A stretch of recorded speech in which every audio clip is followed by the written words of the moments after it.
மரணத்தை வெற்றி சிறந்து உயிர்த்தெழுந்து நம்மோடு கூட வாழ்ந்து கொண்டிருக்கிற நல்ல மெய்ப்பனாகிய இயேசுவின் திருப்பெயரில் இந்த ஏப்ரல் மாதம் 21ஆம் நாள் செவ்வாய்க்கிழமையின் காலை வேளையிலே உங்களை சந்திப்பதில் இந்த மகிழ்ச்சி அடைகிறோம். The word of God ministry சார்பாக உங்கள் அனைவருக்கும் அன்பின் வாழ்த்துக்களை ஸ்தோத்திரங்களை தெரிவித்துக் கொள்கிறோம். கர்த்தர் தாமே இந்த காலை நேர இறை தியானத்தை ஆசீர்வதிப்பாராக. நம்முடைய ஆரம்பம் பிதா குமாரன் பரிசுத்தாவின் நாமத்தில் உள்ளது. ஆமென். ஜெபிப்போம்.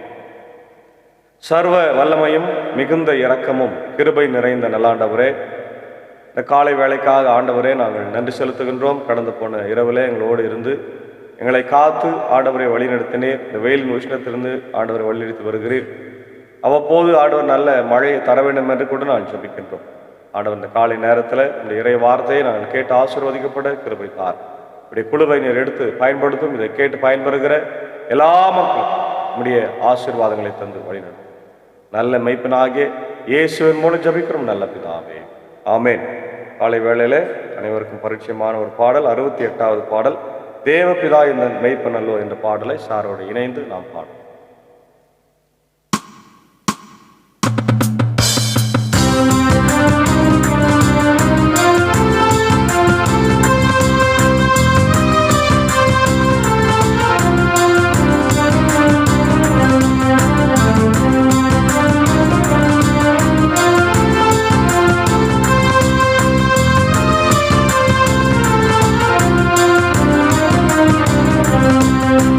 தேவம்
நல்ல மெய்ப்பனாகிய நம்முடைய ஆண்டவராகிய இயேசு கிறிஸ்துவிடமிருந்தும் அவரை அனுப்பிய பிதாவாகிய கடவுள் நம் அனைவருக்கும் இந்த காலை வேளையிலே கிருபையும் சமாதானமும் உண்டாயிருப்பதாக. ஆமே. இந்த நாளிலும் நாம் வாசித்து தியானிக்கும்படியாய் தெரிந்து கொண்ட கடவுளுடைய வார்த்தை அது எசேக்கியேலின் தீர்க்கதரிசன புத்தகம் 34ஆம் அதிகாரம் வசனங்கள் 11 முதல் 20 வரை உள்ள வசனங்கள் இருக்கின்ற இறை வார்த்தைகள். இந்த பகுதி மந்தையின் விடுதலையும் மேய்ப்பனின் பாதுகாப்பும் என்று நம்ம பார்க்கிறோம். எசேக்கியேல் தீர்க்கதரிசி மூலமாக கடவுள் இஸ்ரவேலின் தலைவர்கள், அதாவது மெய்ப்பர்கள் என்று சொல்லப்படுகிற தலைவர்கள், அரசியல் தலைவர்கள், ராஜாக்கள், மக்கள் குறித்து பேசுகிறார். சுயநலமுள்ள மெய்ப்பர்களுக்கு எச்சரிக்கையும் பாதிக்கப்பட்ட மந்தைகளுக்கு நம்பிக்கை அளிக்கும் விதமாக இந்த செய்தி அமைந்திருக்கிறது. முதல்ல நம்ம பார்க்குறோம், முதல் பகுதியில் இஸ்ரவேலின் ஆயர்களை பற்றி பார்க்குறோம். சுயநலமுள்ள மெய்ப்பர்கள். ஆண்டவரின் வாக்கு எனக்கு அருளப்பட்டது, மானிடர் இஸ்ரவேலின் ஆயர்களுக்கு எதிராக இறைவாக்கு உரை, அவர்களுக்கு இறைவாக்கு உரைத்து சொல். தலைவராக ஆண்டவர் கூறுவது இதுவே, தாங்களே மேய்த்து கொள்ளும் இஸ்ரவேலின் ஆயர்களுக்கு ஐயோ கேடு. ஆயர்கள் மந்தையை அன்றோ மேய்க்க வேண்டும். நீங்கள் கொழுப்பானதை உண்டு ஆட்டு மயிராளுடைய உடுத்தி மந்தையிலே சிறந்ததை அடிக்கிறீர்கள். மந்தையையோ மேய்ப்பதில்லை. நீங்கள் நலிந்தவற்றை திடப்படுத்துவதில்லை. பிணிவுற்றவருக்கு குணமளிக்கவில்லை. காயமுற்றவருக்கு கட்டுப்போடவில்லை. வழித்தப்பியவற்றை திரும்ப கூட்டி வரவில்லை. காணாமல் போனவற்றை தேடவில்லை. ஆனால் அவற்றை கொடுமையுடனும் வன்முறையுடனும் நடத்தினீர்கள்.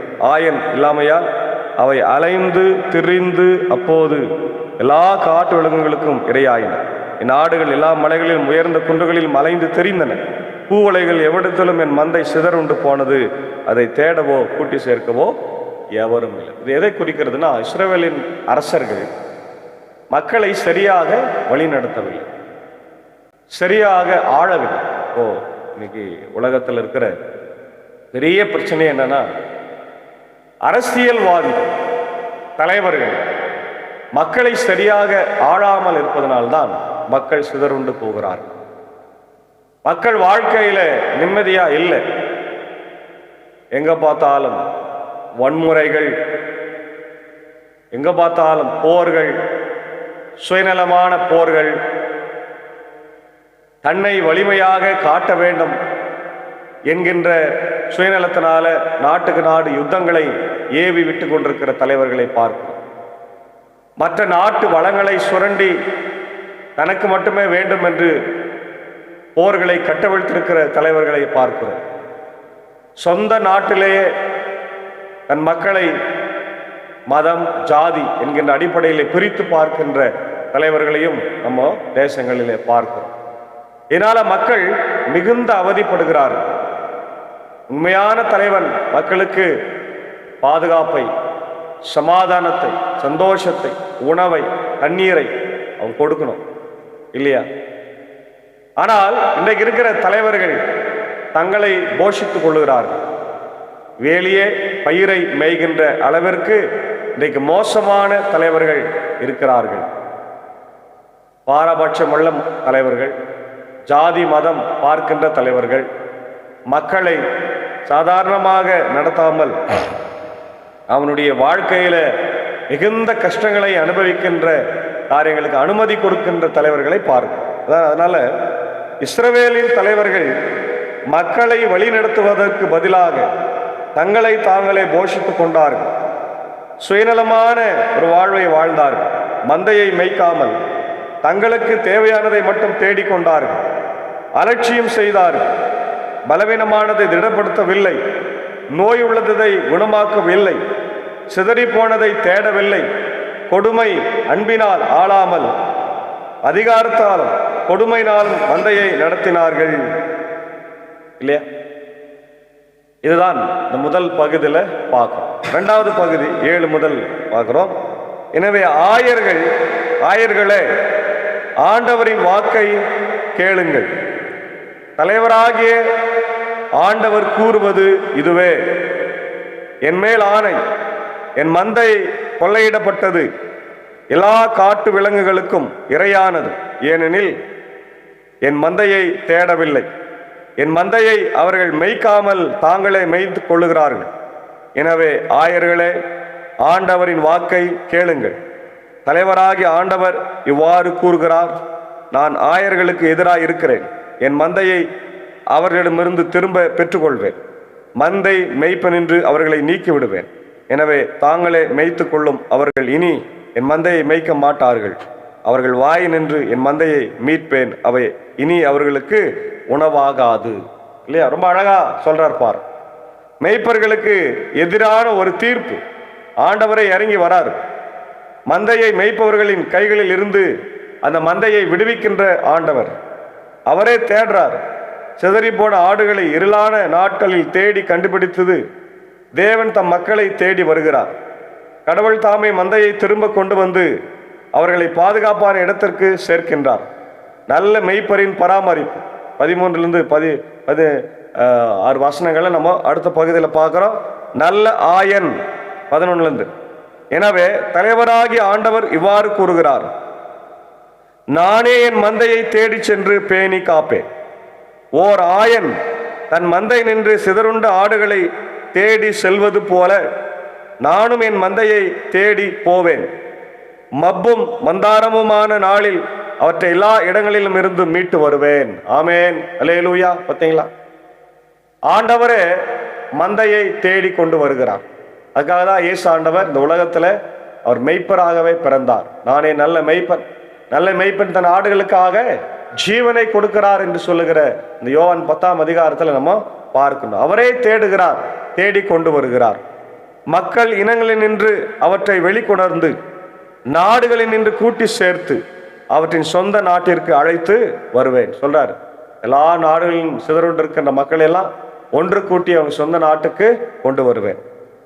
அவற்றை இஸ்ரவேலின் மலைகளிலும் ஓடை ஓரங்களிலும் நாட்டின் எல்லா குடியிருப்புகளிலும் மேய்ப்பேன். எல்லா தண்ணி இல்லையா, நம்ம நேற்று பார்த்தோம். பசும்புல், தண்ணீர், ஓடை இவைகளில் மத்தியிலே ஆண்டவர் ஆடுகளை நன்றாக போஷிக்கிறவராய் இருக்கிறார் என்று நம்ம பார்க்கின்றோம். அதான் இந்த பகுதியில் பார்க்கிறோம். நல்ல மேய்ச்சல் நிலத்தில் அவற்றை மேய்ப்பேன். இஸ்ரவேலின் மலை உச்சிகளில் அவற்றின் மேய்ச்சல் நிலம் இருக்கும். அங்கே வளமான மேய்ச்சல் நிலத்தில் அவை இளைப்பாறும். இஸ்ரவேலின் மலைகளின் மேல் செழிப்பான மேய்ச்சல் நிலத்தில் அவை செழிப்பான இடத்துல கொண்டு போய் மேய்க்கிறார். இன்னைக்கு நிறைய தலைவர்கள், மேய்ப்பர்கள், ஆயர்கள், சபையார நல்ல மேய்ச்சல் கொண்டு போறதே இல்லை. அவங்க இஷ்டத்துக்கு வழி நடத்துறாங்க. உணவே கொடுக்காம பட்னியை போட்டு சாவடிக்கிறாங்க இல்லையா? அதை நம்ம பார்க்கிறோம். அதே நேரத்தில் நானே என் மந்தையை மேய்த்து இளைப்பார செய்வேன் என்கின்றார் தலைவராகி ஆண்டவர். காணாமல் போனதை தேடுவேன். அலைந்து திரிவதை திரும்பி கொண்டு வருவேன். காயப்பட்டதற்கு கட்டு போடுவேன். நலிந்தவற்றை திடப்படுத்துவேன். ஆனால் கொழுத்தத்தையும் வலிமை உள்ளதையும் அழிப்பேன். இவ்வாறு நீதியுடன் அவற்றை மேய்ப்பேன். எனவே தலைவராகி ஆண்டவர் இதை கூறுகிறார். பார்த்தீங்களா? மந்தையை மேய்க்கிறது மட்டும் இல்லை, மந்தைக்கு விரோதமாக யார் வந்தாலும், மந்தையை சிதறடிக்கிறதுக்கு வந்தாலும் அவங்கள அழித்து போடுவேன் என்று சொல்லுகிறார். இதுதான் ஆண்டவருடைய பெரிய திட்டம், சத்தியம் இல்லையா? தானியேல் 2ஆம் அதிகாரத்தில் பார்க்கிறோம். ராஜாக்களை தள்ளி ராஜாக்களை ஏற்படுத்துகிற நம்முடைய கடவுளாய் ஆண்டவர் இருக்கின்றார். ஆகவே தலைவர்கள் சரியில்லைன்னா மாத்திடுவார். சபையில கூட நல்ல ஆயர்கள், நல்ல தலைவர்கள் இல்லை என்றால் மாத்திடுவார். இல்லை, குடும்பத்துல நல்ல தலைவன் இன்னைக்கு எல்லாத்தையும் ஒரு குடிகாரன் இருக்கிறான். அவங்க பிள்ளைங்க எப்படி இருப்பாங்க? படிப்பாங்களா? யோசித்துப்பார். பிள்ளைகளும் அதே போல படிக்காதவர்களாய் மாறி போவார்கள், குடிகாரர்களாய் மாறி போவார்கள். எத்தனையோ குடும்பங்கள் அந்த மாதிரி பார்க்குறோம் இல்லையா? அதனால அவங்களுக்கெல்லாம் நம்ம ஜெபம் பண்ணணும். அவங்களுக்கெல்லாம் நல்ல மெய்ப்பர்களை பற்றி எடுத்து சொல்ல வேண்டும். அதுதான் நம்முடைய கடமையாக. இன்னைக்கு முதல்ல நம்ம நல்ல மெய்ப்பர்களாக இருக்கணும். நம்ம எத்தனை பேருக்கு வழி காட்டுறோம்? நல்ல தலைவனா நம்ம இருக்கிறோமா? இன்னைக்கு ஒரு ஆயரா இருக்கிறோம், ஒரு தந்தையா இருக்கிறோம், ஒரு தாயா இருக்கிறோம், ஒரு சகோதரனா இருக்கிறோம் இல்லையா? ஒரு ஆயரா இருக்கிறோம், ஒரு தலைவரா இருக்கிறோம். இன்னைக்கு நான் எப்படி செயல்படுறேன்? திருச்சபையில ஒரு ஊழியக்காரனா இருக்கிற, ஒரு சண்டே கிளாஸ் டீச்சர், விபிஎஸ் டீச்சரா இருக்கிற, ஒரு யூத் டிபார்ட்மெண்ட்டுக்கு ஆலோசனை நான் தரேன். இன்னைக்கு நான் எப்படி இருக்கிறேன்? எப்படி முன்மாதிரியினால இன்னைக்கு பிள்ளைகள் எப்படி வளர்ந்து கொண்டிருக்கிறார்கள் என்பதை யோசித்து பாருங்க பிரியமான தேவனுடைய பிள்ளைகள். இல்லைன்னா சொல்றாரு கடவுள், நான் அழித்து விடுவேன் என்று சொல்லுகின்றார். அதான் இந்த பகுதியில் நீதியுடன் நான் மேய்ப்பேன் என்று சொல்றார் இல்லையா?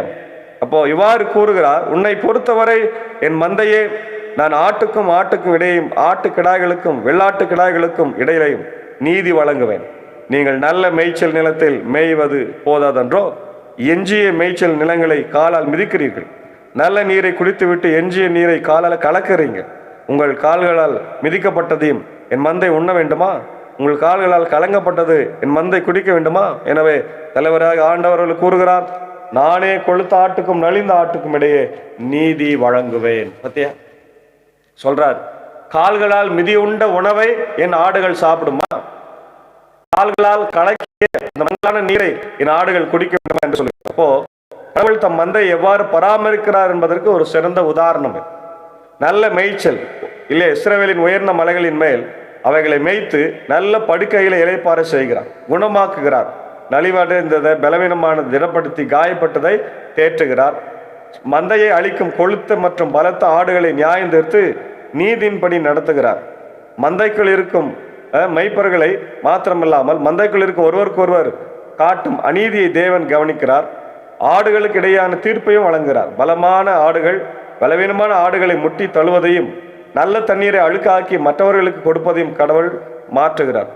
நீதி நிலைநாட்டுகிறார். எளிய ஆடுகளை துன்புறுத்தும் வலிமையான ஆடுகளை கடவுள் கண்டிக்கிறார்.